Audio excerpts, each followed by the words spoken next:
Sami Hamdi did a video on Thinking Muslim recently where he discussed Yemen. Question was asked by Muhammad Jalal Hmm. about Yemen and their current stance and MBS. So I'm going to play the full Okay. extracts about 6 minutes. So if we play it, and then Doc, if you can comment, Hmm. you can interject as you feel free. Hmm. This is generated a little bit of controversy, but I'd like to get your input. The escalation. To just explain that again. So there's a 4-year informal truce It's too between the two sides fast. that's been broken. Okay, Slow yeah, the sorry. speed. That's me. That's me. I always listen on double speed. Bear with me a second. I'm just No, gonna no, change it's a it. mistake. There's Yeah, no way you can anyway. yeah. Okay, so this is the context. So starting now. With it.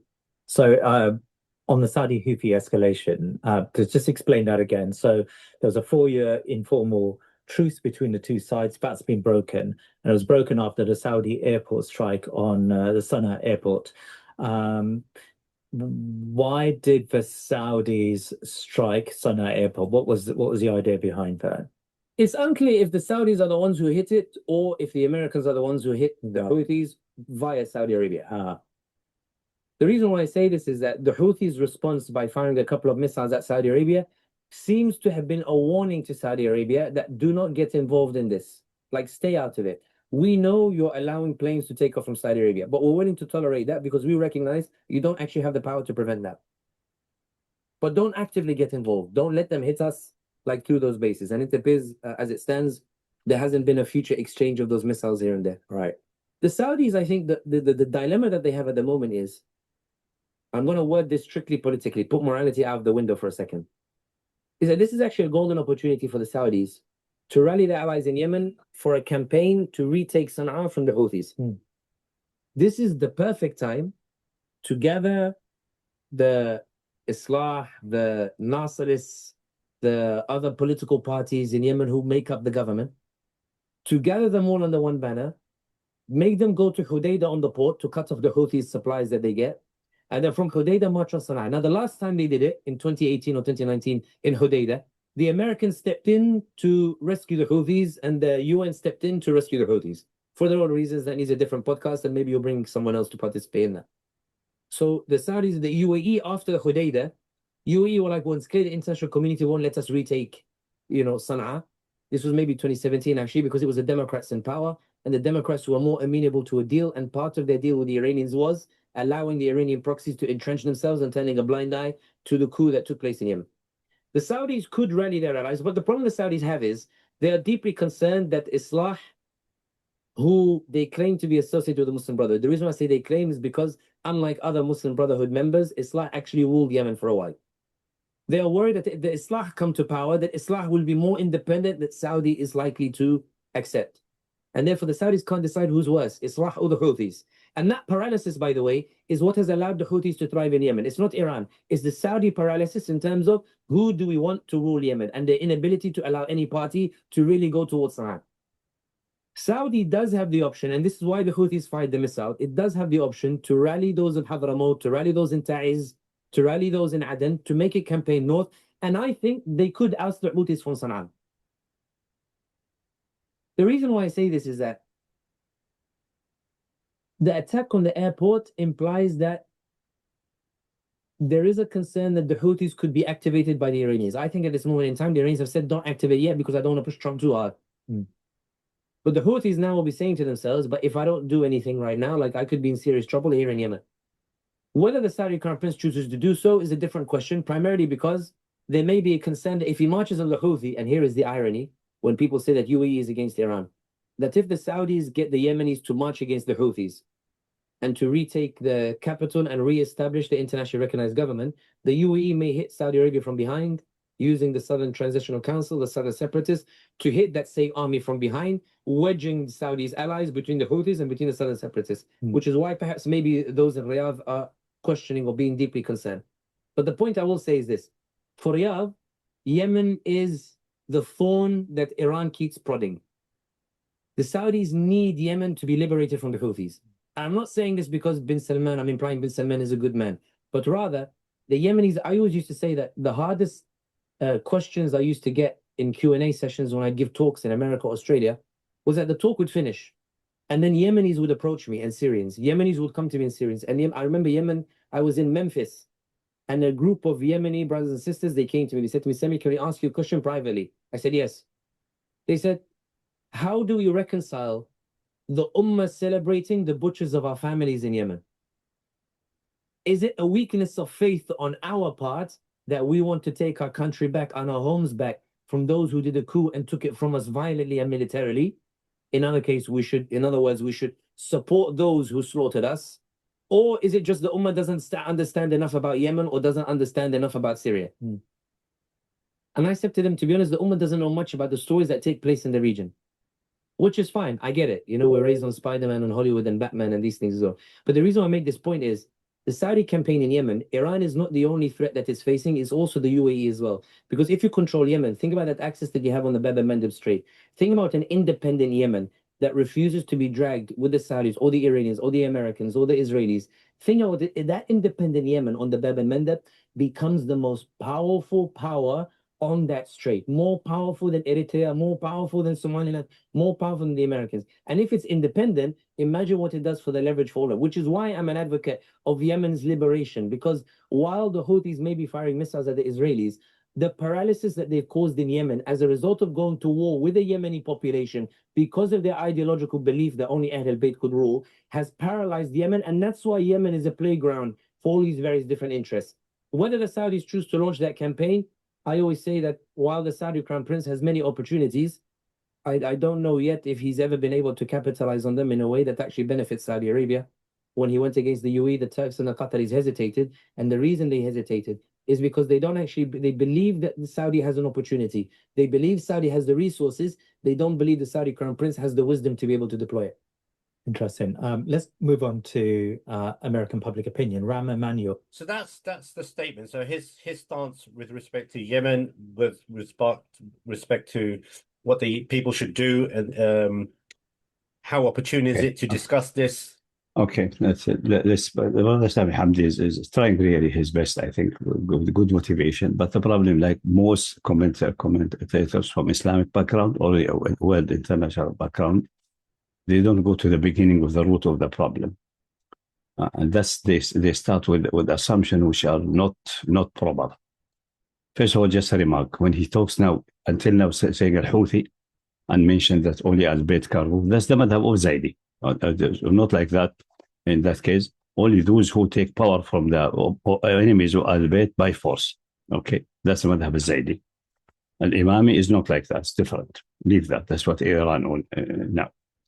But this is putting the sectarian point, giving it too much value. That's number one. Secondly, this is not the real fact with what now. They are not Houthi, they're Ansarullah. And their leading council, which is extremely important, which he's neglected, doesn't look at, contained Shafi'i, contained even Salafi. They are in the presidential council. Someone say this is just a show. It's not a show. It's a very important body which have important say in various tribes as well. Let's see what Houthi was, what Houthi means. What is Houthi? Houthi is a sub-tribe, I think, of Hamdan. Whatever it is, which sub-tribe it is an ancient Yemeni tribe, small one. It has conflicts sometimes with the Imam because of certain reasons. But generally, they were okay at the time of Imamah. And they were okay after the time of the Republic, after the Imam was toppled. And there was the fight between Saudi Arabia and Abdel Nasser and so on. Actually, at that time, if you analyze correctly, like Hizb ut-Tahrir did, it's a fight between Britain and America.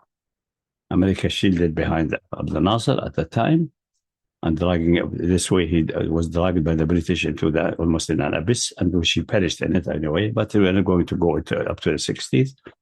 And the Houthis, the tribe, they were in their area. There was no significant problems with the Republic all the time, until in the early 10s, 2010 or before, actually. Some of their leaders, because they have conflicts or political conflicts actually with the Republican people in the Republican and the Republican system, which is not an imam system according to some of them went in asylum to Iran, and the usual claim we hear from Salafi and so on, which cannot be trusted anymore, because their analysis is with a blinded eye, or the guy with the glasses of sectarianism. You cannot trust that. and we don't have very much really of correct analysis about that. He was there in asylum, maybe a personal conflict, maybe an ideological conflict with the current regime, which is Ali Abdullah Saleh before that, and they remained in Iran quite a long time, half lifetime or something like that. And then he came back later. Let's say, I don't remember the date. Someone can check it. It has a bit of significance. So this is a shortcoming from my side that I don't remember that date. He came back in the early of this century after being there for 10, 15 years. The reason for coming back is that the regime of Ali Abdullah Saleh is essentially a Ba'athi-style Arab nationalist regime, but Iraqi Ba'ath. Iraqi Ba'ath was never anti-Islamic, not the Syrian Ba'ath. Completely different. It's just a cover for some Munafiq and Kafir and Nusayri and anti-Islam forces in Syria. While the Iraqi Ba'ath, whatever negativity they have, the Islamic section of them is quite strong. And for them, the Islamic aspects are of fundamental importance. Not the way we as Islamists think of it, but at least as this is the base for the Ummah. They cannot recognize any Arab Ummah except based on Islam, or historically based by Islam at least. So some kind of a traditional, that's the reason the slogan Ummah Arabiya Wahida, that Risala Khalida, a unique Arabic nation which has an eternal message. The eternal message is the message of Islam, they say it clearly. Otherwise you will not rally the Arabs, especially the time Hizb al-Ba'ath was established in the 20s of the last century. And Mashal Aflaq, although Christian, he when the conflict happened and the two split, Mashal Aflaq was expelled actually, and escaped to Iraq. And allegedly, Saddam Hussein worked on him, persuaded him to embrace Islam before he died. So it's an acknowledgement that without Islam, Arab nationalism does not make any sense, which is a possible point of view. It's not a clear kufr one, no. But the Levant one, the Syrian one, is completely kufr. You just read their literature and documentation. And that's what makes me wonder, how could this filthy semi-atheist regime rob the Iranian and put them in the yeah. But leave, that's another issue. So in the later part of Ali Abdullah Saleh, some tribes, which not necessarily Zaidi or Shafi'i or so on, they can develop a nice technology to get some rights from Sana'a, because Sana'a was not granting the necessary investments and right. And Ali Abdullah Saleh Affash was actually quite corrupt. He became a billionaire from taxing the qat and things like that. So we cannot call him a real leader who cares about the Ummah. He cares about his position and power. That's the reason, after the calamity with Iraq, he was standing at the side of Iraq, thinking Saddam will prevail and so on, but also motivated by his Arab nationalism. And also he has good relations with the Islamists, because the Muslim Brotherhood, called Islah, is a tribal association of Muslim Brotherhood with tribal chieftains. So it's more a tribal party. We're sharing with him rule, because they are sufficiently powerful in Yemen. So they started the tribes very to get at least some rights, especially the one who were not part of the Islah. And they said the Islah is actually an association of tribal chieftains with the Muslim Brotherhood, never really deep roots in the people.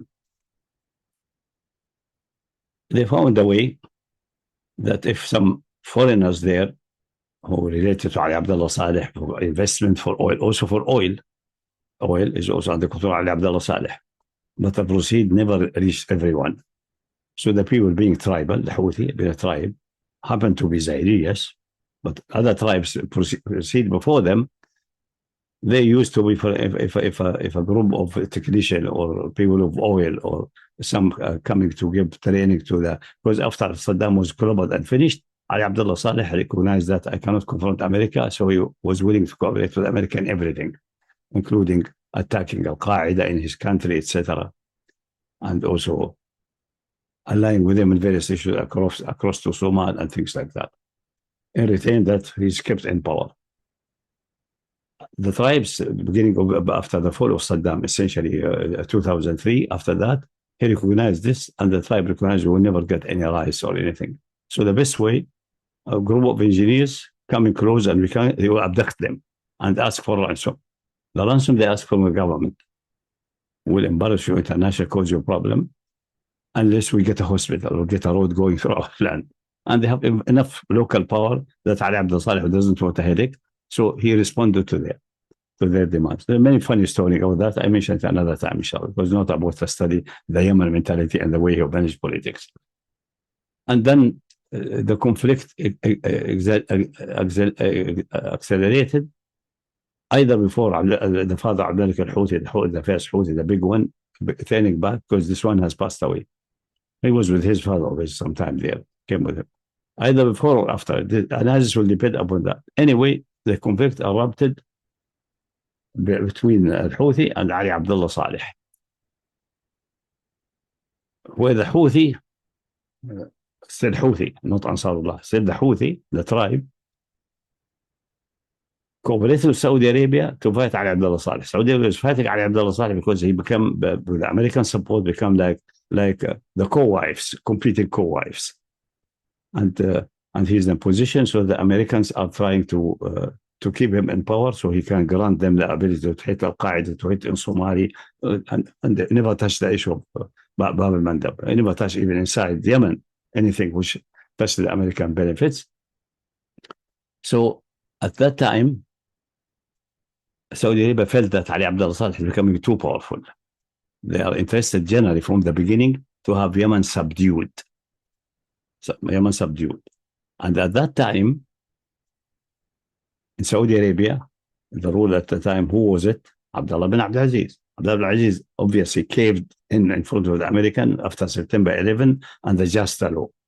So he was terrified. Before that, he was anti-American. He was pro-Britain and France, pro-oligarchy, not so they were not friends at that time, but he has to pretend to be friend, afraid of the Jasta ruling. So he has to cooperate in appearance, but in reality, deep inside, he was not with them.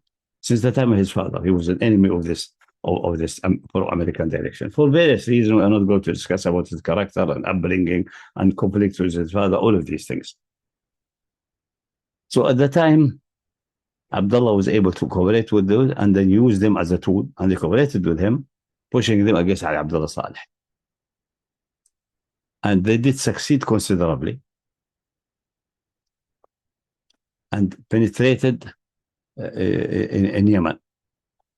I don't think the motivation when they penetrated in Yemen, supported by the Saudis, and their first action, which behind them, I don't think they are aware about that. They are not so deep in analysis that they are really a tool of Saudi Arabia against Ali Abdullah Saleh, not because they have legitimate rights as Saudi Arabia pretended and so on, is to subdue Ali Abdullah Saleh and then strengthen Abdullah bin Abdul Aziz, the mute king, al-Atram, as we say now. So they, at the time, the Arab Spring happened and it infected everywhere, infected in Yemen. In Yemen, the Islah and the Muslim Brotherhood committed a major blunder by continuing with their, because they are power hungry. They have no really fundamental ideology which you can rely upon. Because the leadership turned out to be people who are really not clean. Yadumi as well. The clean ones, which I met when I passed through Yemen in the early 90s, 94, 90, early 94, they would have behaved differently. Allahu A'lam. I cannot vouch for the universe, but what I perceive, that they are very aware about the international situation, and they were cooperating with Ali Abdullah Saleh even at that time, because that's the only way they can survive the Yemeni imbalances and the tribal situation, but never out of conviction. It seems to be Al-Yadumi is out of conviction for whatever reason. I don't think he's a real Islamist. He's more closer to Nifaq. His behavior later shows that. Anyway, while the Yemeni people of all Zaidi, Shafi'i were rebelling and having demonstrations, peaceful demonstrations in Sana'a, the Muslim Brotherhood, actually Al-Islah, essentially Muslim Brotherhood, but the tribal chieftain are just a power support, material, the politics and so on, think is done by them, preferred to continue being with Ali Abdul Saleh, not supporting, moderating him against the people. I don't know if the moderation of any relevance, because the people have sufficient internal power as tribal, various tribes, that they could even fight Ali Abdullah Saleh. They would be able, if necessary. So Ali ibn Talib had to tread, to walk carefully and cautiously. So the administration remaining peaceful, essentially, and various general Yemeni joined them, except the people listening to Al-Islah and Muslim Brotherhood. That's their blunder. That's the way they crossed out themselves out of history. Instead of taking the side of the people, they took the side of Ali Abdullah Saleh, the side of power, with all kinds of argumentation and self-justification. Now the Houthi, still we're dealing with the Houthi. The Houthi participated, and then Ali Abdullah Saleh convinced maybe the Americans so on that put pressure on Ali Abdullah and they fight the Houthi. He pushed the Houthi back, and now they recognize that Ali Abdullah Aziz is abusing them or using them. So they started a fight with Ali Abdullah bin Abdulaziz, King of Saudi Arabia. I'm following these things from now on correctly. And they were so capable that they handed the Saudi army considerable defeats, were full of themselves and their tanks. Even they penetrated back and encircled the Saudi army there, almost. That's the Houthi alone, the tribe. And then they continued towards Sana'a now, because Saudi Arabia has been neutralized at the site. And they went towards Sana'a, and they were able to rally other people, especially the one who were demonstrating and so on. So it's not only Zaidi, already Salafi there and so on. Someone who recognized Saudi Arabia as an enemy who want to subdue Yemen and enslave it, just for power control. They cannot tolerate any real power in the peninsula beside them without checking it out. Pure power hungry. And thinking says they have the most money in Arabia and nominally an army which is powerful, air forces power and so on. They would be able to win by this, by sheer force and bombing. The Houthi, becoming now Ansarullah, reached Sana'a and took power.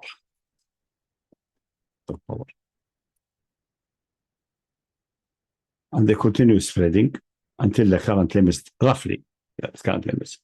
Now the government there, which call itself the legitimate government, in this approach, they cooperated with Ali Abdullah Saleh. Abdullah Saleh was able to persuade them to join him against Saudi Arabia. Now it's very complicated. The details I have to review my videos at the time. All of it is in our videos from 2011 and 2012, all going the way going.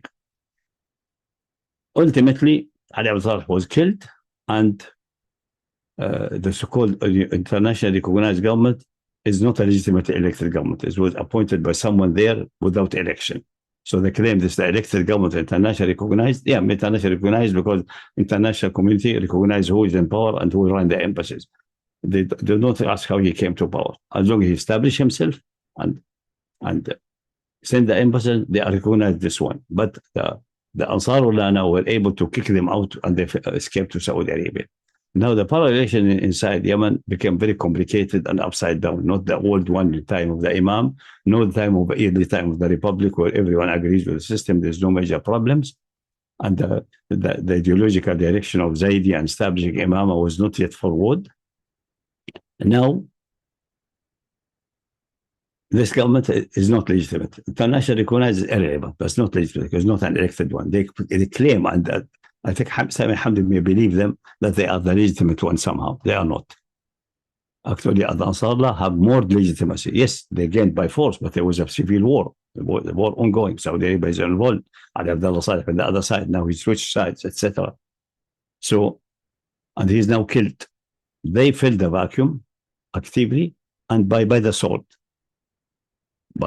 There's no option because the other one is not elected and with Saudi Arabia, and this one is now the one chosen essentially by the people, and they establish a presidential council which have all sectarian groups of Yemen. Okay, so that's the situation. Saudi Arabia could not accept that. Now they tried to turn back, and then the bombing started, claiming that they want to reinstitute the so-called legitimate government, which is not legitimate. Check exactly, see they are not elected. But they claim to the common people, this is the one by elected bodies. There was no elected body to elect them.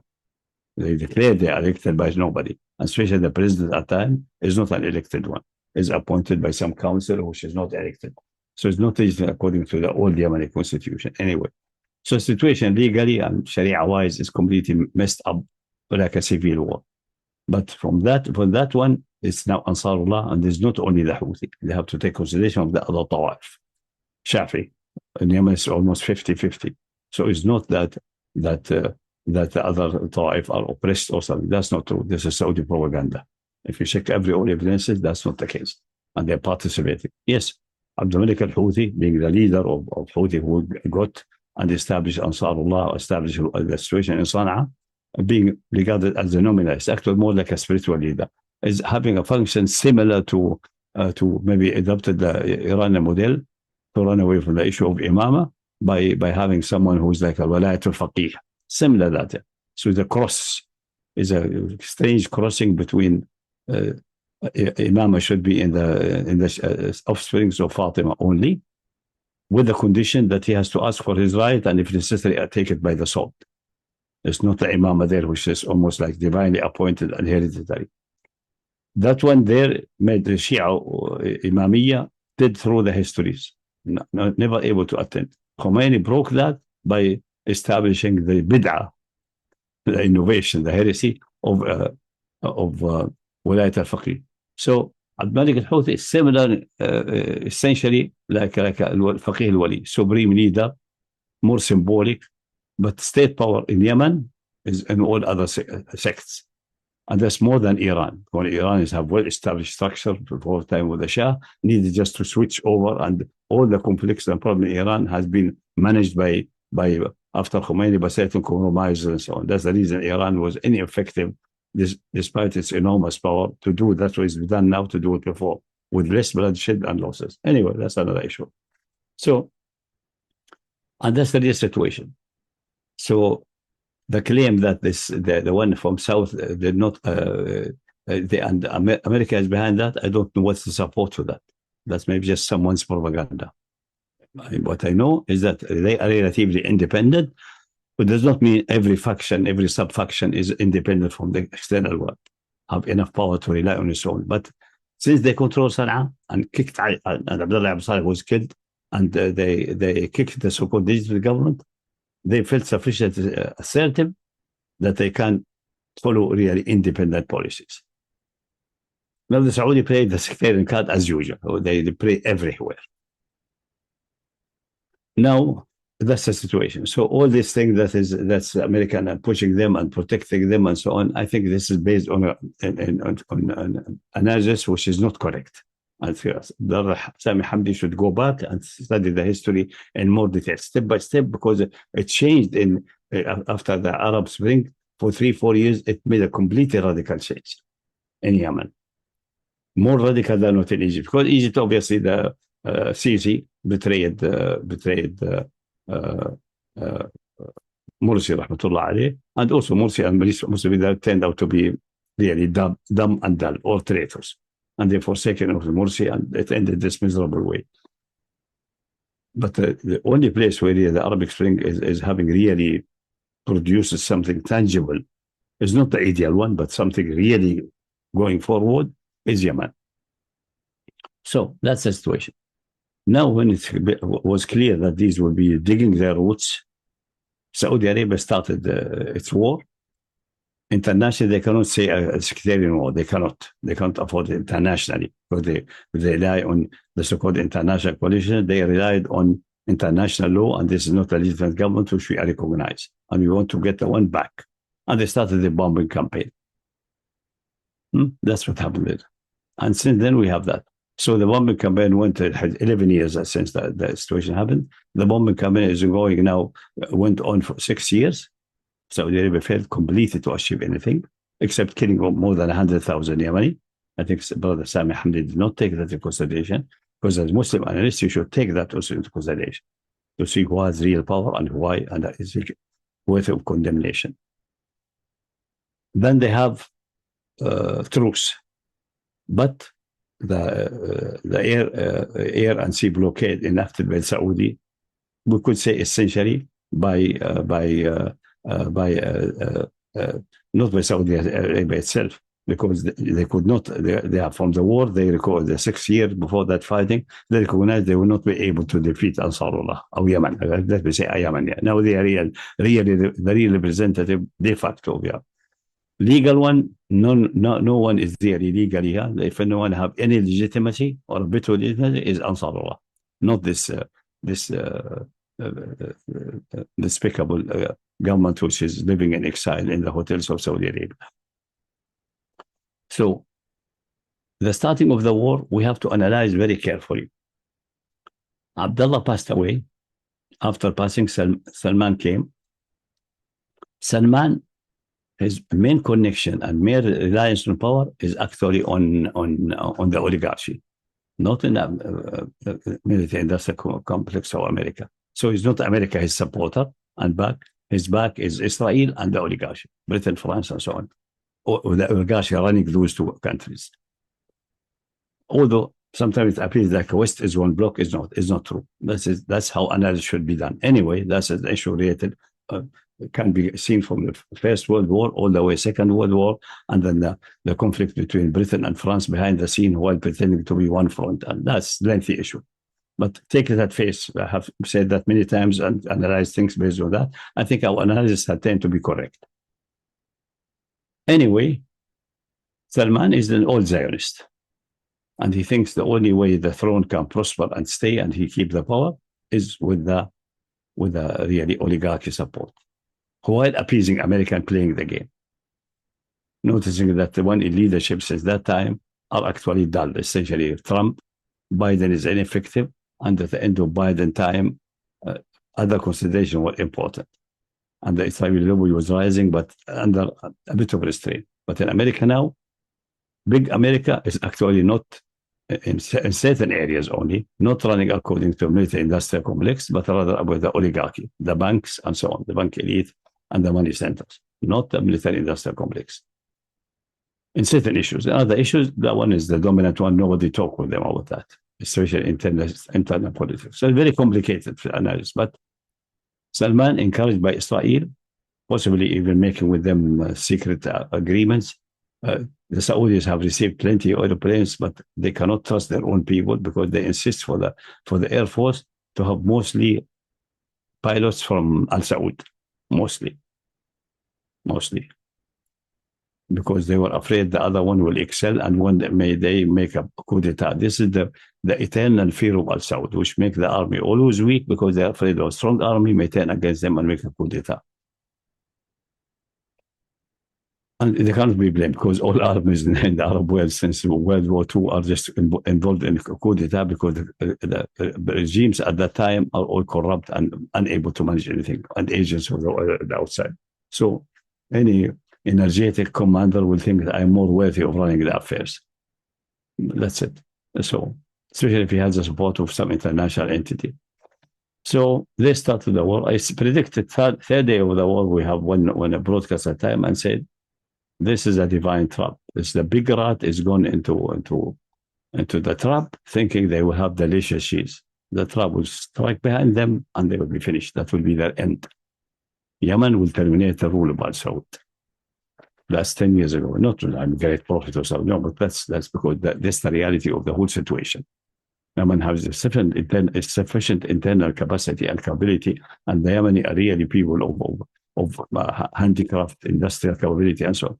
Or the Saudi are just drinking tea and most of their stuff drinking tea and looking to newspaper. That's it. It's a very ineffective system.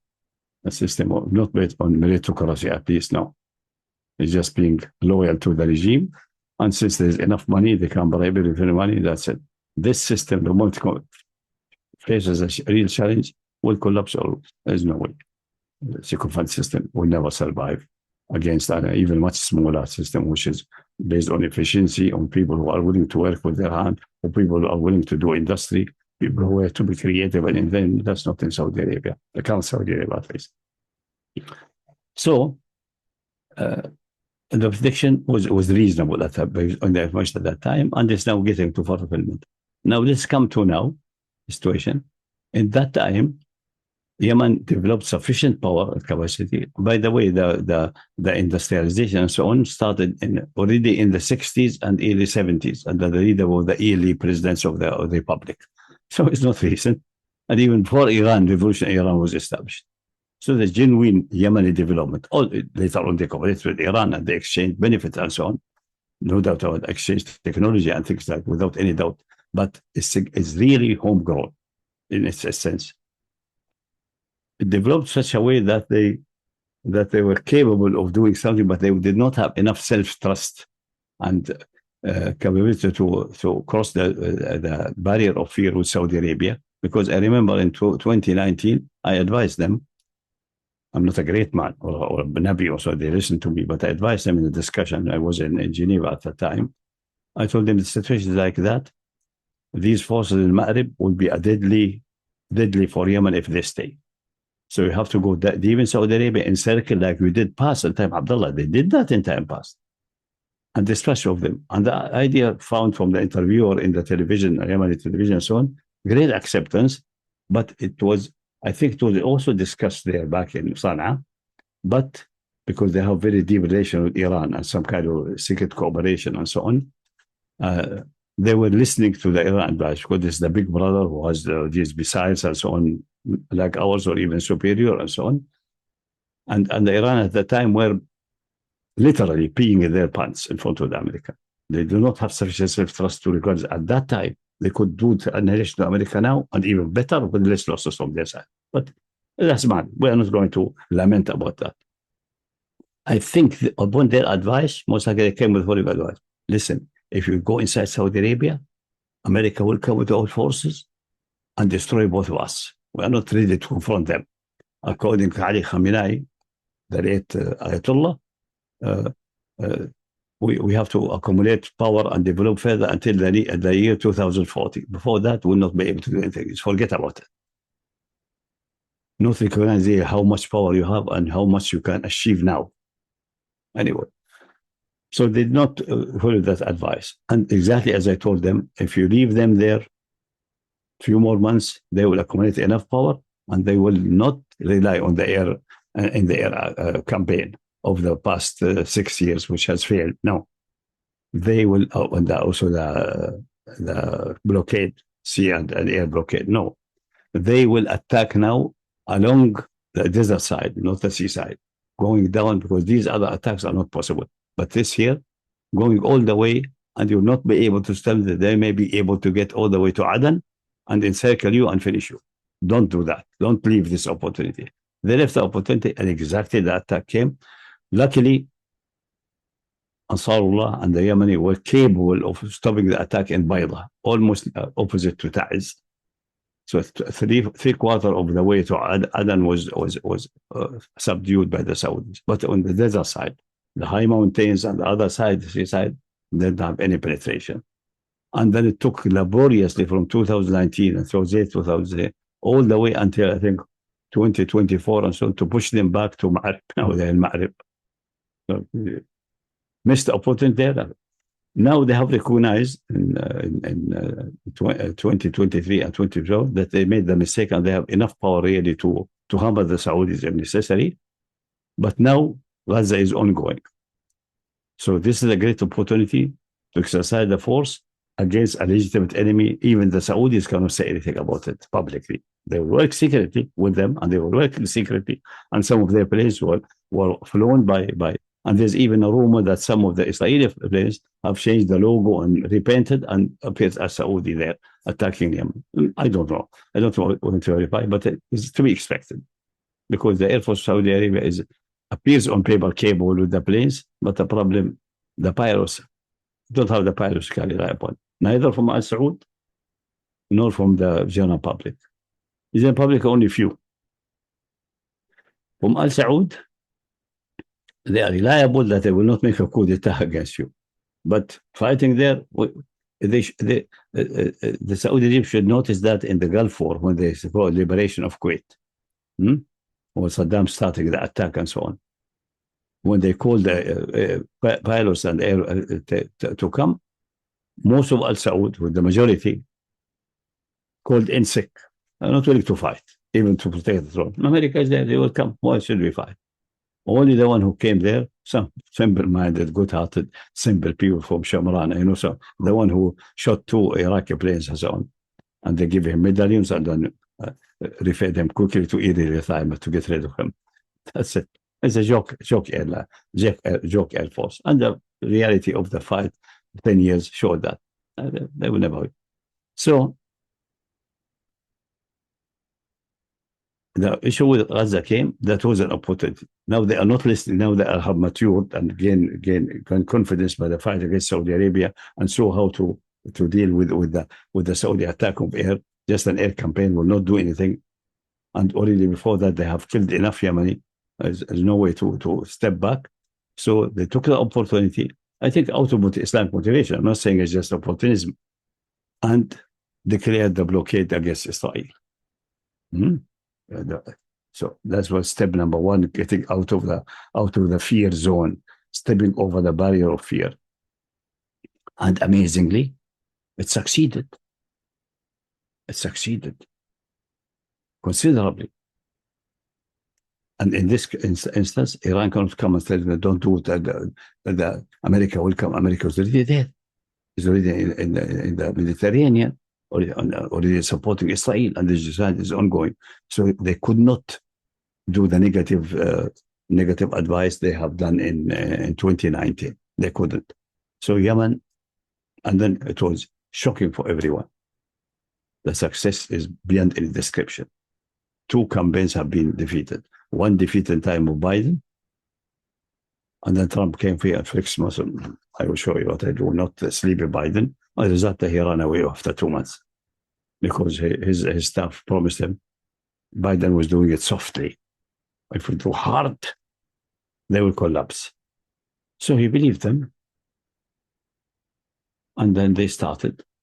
And they was checking every few weeks. I think after 1 month, say, what's happening? Where did we go?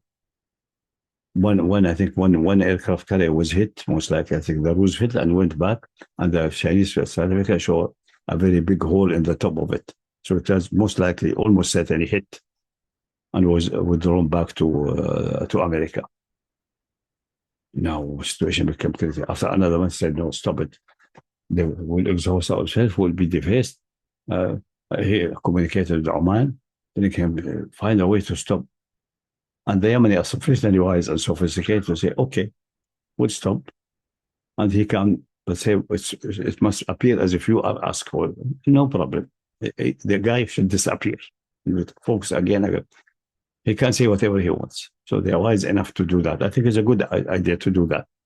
Let them go. And then he said, we have a ceasefire. They begged for it. They kissed my ass, as usual. At the time, he didn't do the language of kiss my ass yet. But he's coming there bit by bit. And we are off. Did the campaign of Yemen against Eilat stop? No, it continued until the port of Eilat is bankrupt. And that's it. They control the sea. The ships going to Eilat. By attacking Eilat and also attacking the ships along the way. And no American ships or planes succeed in anything. Even they caused the sinking of the destruction of 2 American F-18s. They claim it was not hit by them, and there's just one was in a big turn, it fell from the ship. It doesn't matter how it happens. Yemen is the cause of that. Without the fight against Yemen, these 2 would have not been lost. So it was now clear. Now, when this thing developed this way, Yemen is on a watch. Now it is the onus on Iran and Hezbollah. Hezbollah was also forsaken by Iran. I almost firmly believing from certain hints from Hezbollah that the leadership recognized early in 2024 that will be hammered if we don't turn from defense into attack. The best defense is the attack, if you can attack, and they can. But Iran would put pressure on Hezbollah not to go more than that, just these semi-symbolic acts. Until the catastrophe happened, Hezbollah was hit in the pager affair and so on, and hammered very badly, and needed more than a year to rebuild them. So Yemen noticed that, and they recognized you cannot really rely on Iran, their point of view. So they were, and then at the end of 2024, Bashar was toppled and he was exposed. And the Yemeni woke out of their slumber. Initially, they said, oh, the resistance front and so on, Bashar and so on. But I myself commented directly to one of them through private channel and public channels that this man is an agent, he's a traitor. He trapped Iran in that. You shouldn't be trapped. And since then, Syria has not mentioned the resistance front. By Yemen, it started first. Iran followed much later. Iran is not able to get out of their slumber and recognize that they have been drawn to abyss of Syria. They are not yet ready to apologize and recognize their error anymore. Although recently also they don't mention Syria at all. Silent about Syria. So that's what let's watch what's happening.